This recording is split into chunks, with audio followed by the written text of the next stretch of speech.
The reason why is because education. The education system regularly whitewashes these sorts of things, okay? And I got my hands on a Japanese history textbook.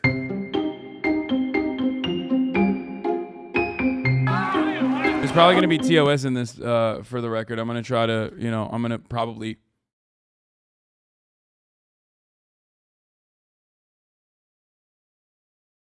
They didn't really teach about World War II war crimes in Japan. My ex's Japanese mom laughed in my face when I told her about comfort women and said it was Western propaganda.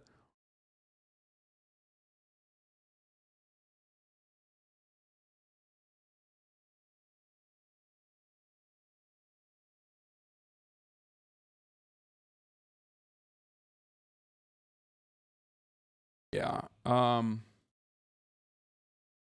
if this doesn't actually showcase like Unit 731, which I think it will, also known as the Manchu Detachment 731. It's a covert biological and chemical warfare experimentation unit. If it doesn't mention it, which I think it will, I will talk about it in detail in a second. There's definitely But this isn't an ordinary Japanese textbook. It's a very political one. And if you look inside, you'll see a version of history that is very different than the one the world knows. An example is the Nanking Massacre, the 1938 event in which Japanese troops murdered tens of thousands of Chinese civilians. To the world, this massacre is considered one of the most infamous... They're just showing the piles of dead bodies. That's why I can't show you. ...war crimes committed by the Japanese during their takeover of Asia. But in this textbook, it basically gets no attention. It's referred to as the Nanking Incident. And the only attention it gets in this book is basically disputing the facts. There's no mention of the hundreds of thousands of Korean women who were forcibly brought over to serve in brothels on the front lines of the Japanese wars. These comfort women that are a huge part of Japanese history, but they don't show up in this book. When I was in Tokyo for a border store... Did you see the Lily tweet saying yesterday was the best day ever? What the fuck? She did not.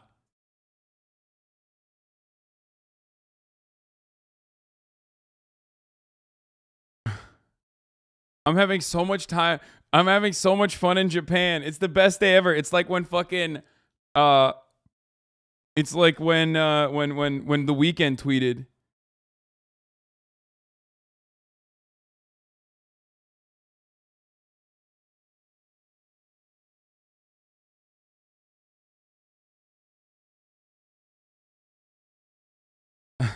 Best day ever.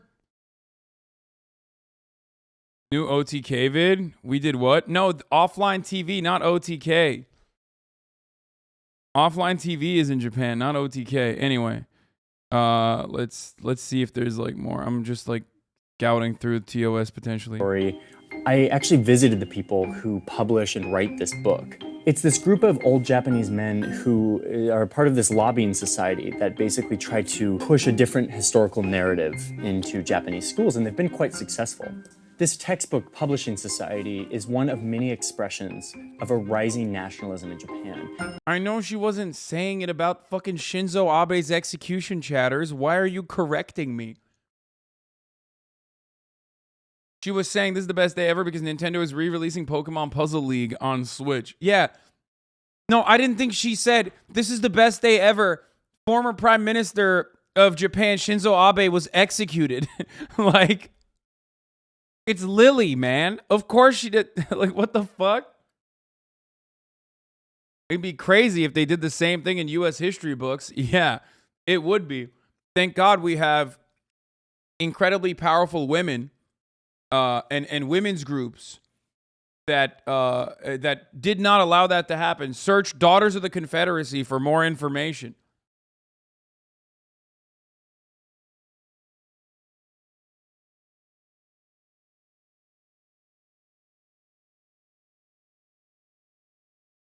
You know, one of many.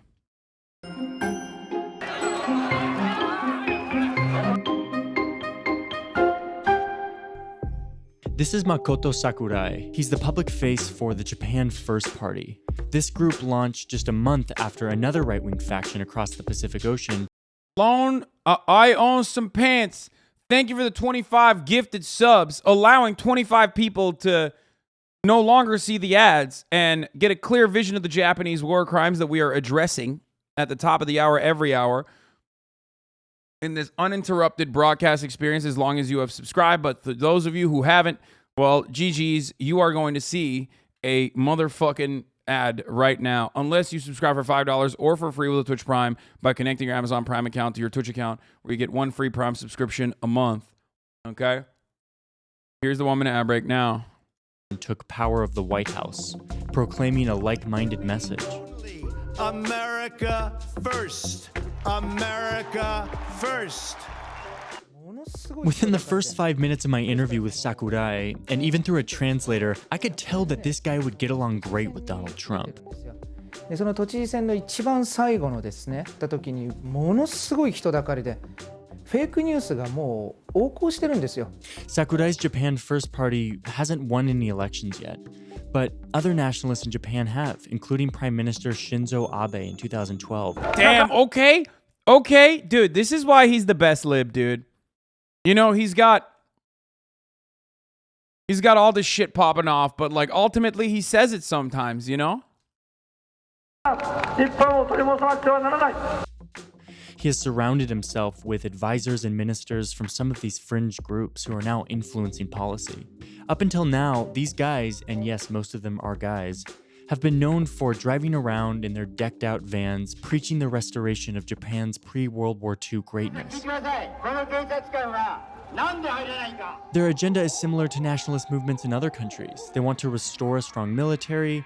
They call for the deportation of Koreans and a limitation to the little immigration that Japan even has.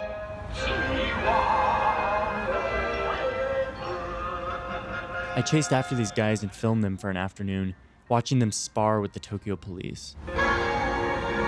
欧米のね、あなたたちに言ってもなかなか理解はされないでしょうけれども、日本型の民主主義なんですね。天皇という存在が一番頂点にあって、でそれで何千年も日本という国は運営されてきたわけです。This yearning for a return to some ill-defined golden... Yeah, the democratically assigned emperor. Like, what do you mean? It's so stupid. The emperor just sits on top of the democratic process, you dummy. Are all nationalists xenophobic? I've talked about this before. Nationalism is a complicated subject because it can be an emancipatory force against imperialist action, colonial violence. But nationalism, once established as a nation state that is no longer that has like, you know, well-defined borders and whatnot, it will oftentimes be fascist. That's why there is a difference between like Irish nationalism, which is like internationalist, ironically, in its perspective, and often has relied on help from other countries that are undergoing similar anti-colonial struggle, and also will routinely offer help to other countries undergoing colonial and imperialist oppression. Whereas, or Pan-African nationalism is another another example of this as well.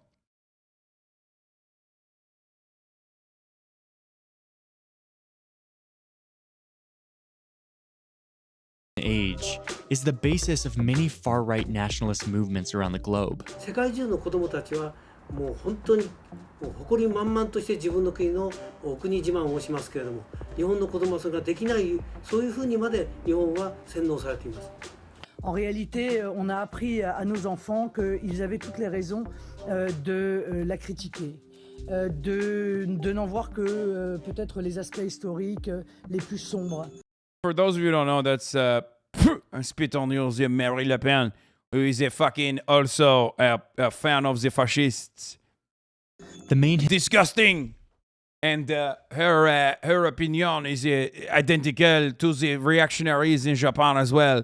So, once again, what do I always say? Remember, if there's a clear through line between understanding or having a more global understanding of international politics and politics in general in like other countries, what you have to comprehend is that the biggest through line is the similarities between far-right reactionary movements in all of these other countries. That's why I always say, like, conservatives regularly shit on the conservatives of other countries for their conservatism, while simultaneously doing the exact same thing here. That's why you see, like, the white evangelical Protestants be like, man, I fucking hate the Taliban. Yo, fuck the Afghan government or whatever. And then they turn around and they're like, but we should do Al-Qaeda shit. That's the main thing, right? And British conservatives will be like, oh, it's the Asian Muslim gangs are coming in to groom our children and rape them. And then they're like, you're a Tory. You literally do child fucking as a part of like being a cabinet member. You know what I mean? Like you have to fuck children as a Tory. And then you're over here fucking talking about how like, oh my God, the Asian Muslims, they're doing this. Like, get the fuck out of here. Right? So, yeah, it's in the Constitution for those of you who don't know. Also, oh my God, I'm going to be in the UK tomorrow. Historical fixation of these nationalists is the 1860s, when Japan underwent a massive transformation, giving the emperor lots of power which he used to rapidly educate the people, grow the economy, and develop a massive military. Japan became an economic and military powerhouse in just a few years. And over the following decades, they did what powerful countries did back then. They started expanding, committing horrific atrocities like mass genocide in the process. By the mid-1900s, this aggressive expansion brought Japan into a natural alignment with Hitler's Germany, who was doing the same thing in Europe. And then, at the height of the Japanese Empire, the bomb was exploded above the city, Oopsie. and in the towering mushroom, Japan could read its doom. the US and Allied powers won the war. They came in, dismantled Japan's military, and wrote them a new constitution that ensured they'd never get so powerful again. To the nationalists, this was the moment that everything was lost. Japan was brought to its knees, stripped of the pride and national. It's just so funny that he's saying this, but like, no. America literally fucking did that and then turned around and was like, all of those nationalists, like, don't worry, you're still in power and we're going to do everything we can to ensure that you are the fucking people in power. So the idea that like America brought the Japanese nationalist movement to its fucking knees is so funny. They couldn't even kill the goddamn emperor and like reinstated the emperor. After saying, like I said earlier, that it was no conditional release for the Japanese war criminals. That's why we have to nuke you guys. Except, no, we'll abide by the conditions of your release anyway. National values thousands of years in the making, emasculated by these Western powers who are now occupying their country. あなたたちのご先祖さんたちがたった1週間で日本の憲法を作り、そしてアホなことに日本のその人間が70年以上にわたってこの憲法を守り続けている。アメリカに逆らえないような国民を作るということでは大成功を収めてしまったと。 In Tokyo, there's this huge controversial shrine called Yasukuni. It's where all the people who died in the wars under the emperor are memorialized, including all those who died in World War II. After Japan lost the war, a huge trial was held. Thousands were convicted of war crimes and thrown into jail, and even some were hanged. And what's tricky about this very beautiful shrine that I'm walking through is that over 1,000 of those war criminals are enshrined here and are prayed to every day. But a lot of Japanese people have a different narrative about what happened after the war. According to this narrative, the tribunals after World War II were not. Yes. We claimed that we nuked them because they wouldn't drop the demand to keep their emperor, except we allowed them to keep their emperor. So, I guess it wasn't that fucking big of an ask. It seems like there was another reason.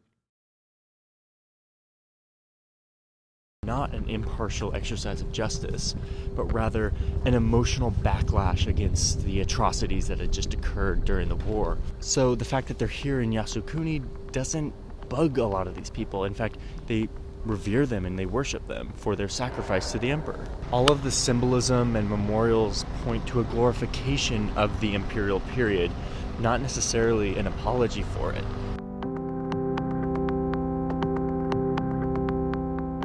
The shrine is at the symbolic Like, that's why the rising sun is considered a very controversial symbol. It's like for Koreans and for Chinese people, it is seen as no different than the swastika is seen in the West, right?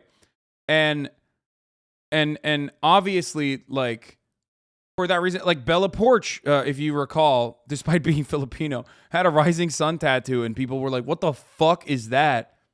And many people don't know. Like, she doesn't fucking know. I'm 100% certain she didn't know. I mean, she's fucking Filipino.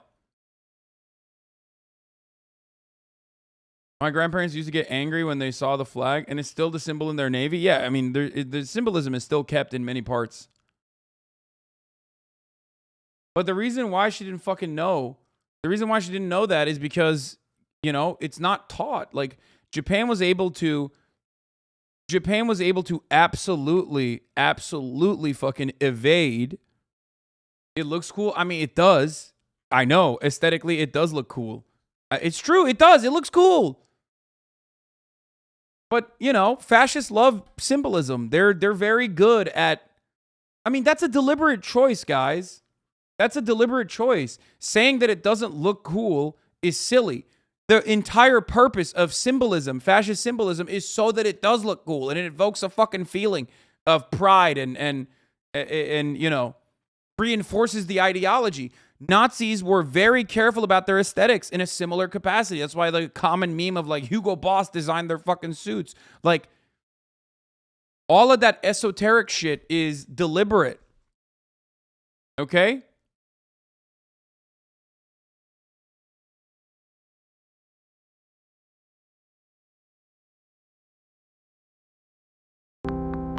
The shrine is at the symbolic heart of the nationalist narrative, censoring any mention of atrocities and glorifying the imperial age as worthy of restoration. Upon leaving the shrine, I come across a right-wing group that was visiting the shrine to pay tribute to the spirits. I tried hitting up your manager's email on your account. Is it usually a long time? Why? Chief Ken? Why are you trying to hit up my manager like, what's going on? What?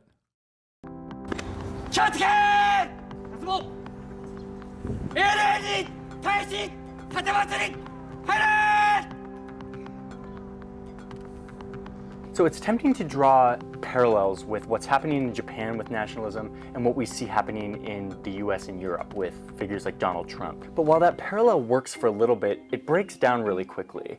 And the differentiating factor that is the most important for understanding the difference is a word that we've heard a lot lately. Populism. Populism. Populism. Populism. Populism. Many of these movements in the US and in Europe have been led by outsiders, popular. Oh, you work for Chuck Rocha? Yeah, my manager will definitely respond to that then. Oh God, fucking liberals, man. Populism is a weapon, okay? Populism can mean good things that are popular, or it can mean utilizing fake populism to instill reactionary ideology.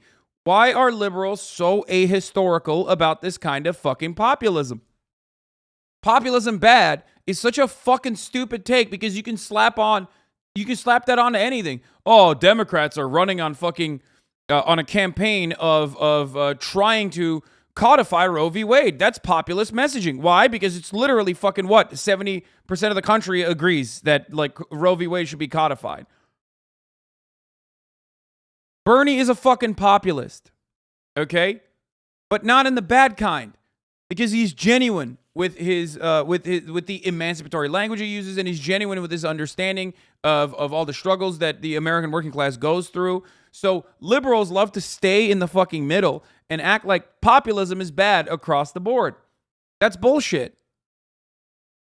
And ultimately it's utilized as a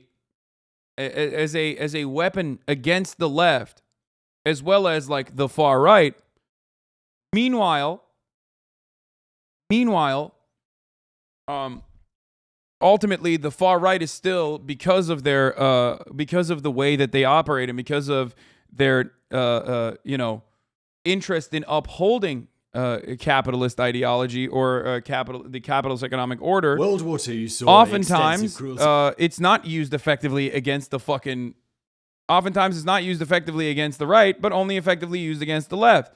And what I've always said is, and this is something I've said about Tucker Carlson so many fucking years ago, is that if you do not allow left-wing true economic populism to occur, and if you consistently undermine it, you are the only kind of populist messaging you're going to hear is going to be the inoffensive populist messaging from the right. Okay? That's why Tucker Carlson is the only person of prominence on national news making it seem like he is on the side of the fucking working class in the exact same way that the Nazis did. Folkish politics also cared about the working class, but the right working class, right? The German folk. So it was National Socialism. Even though the socialism was simply just a symbol that they slapped on because they were expressly anti-communist and anti-socialist.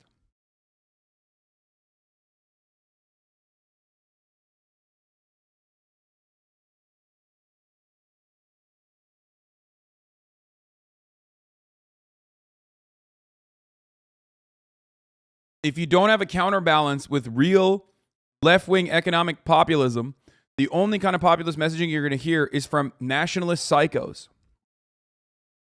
Okay?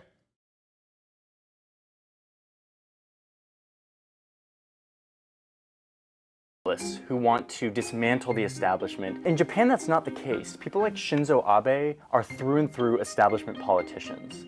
There isn't a disruptive figure who's coming in from the outside and winning elections. While the rise of right-wing nationalism is similar between Japan and the United States and the West, it's still fundamentally quite different. And it appears that the rise of a Japanese Donald Trump is still a ways off.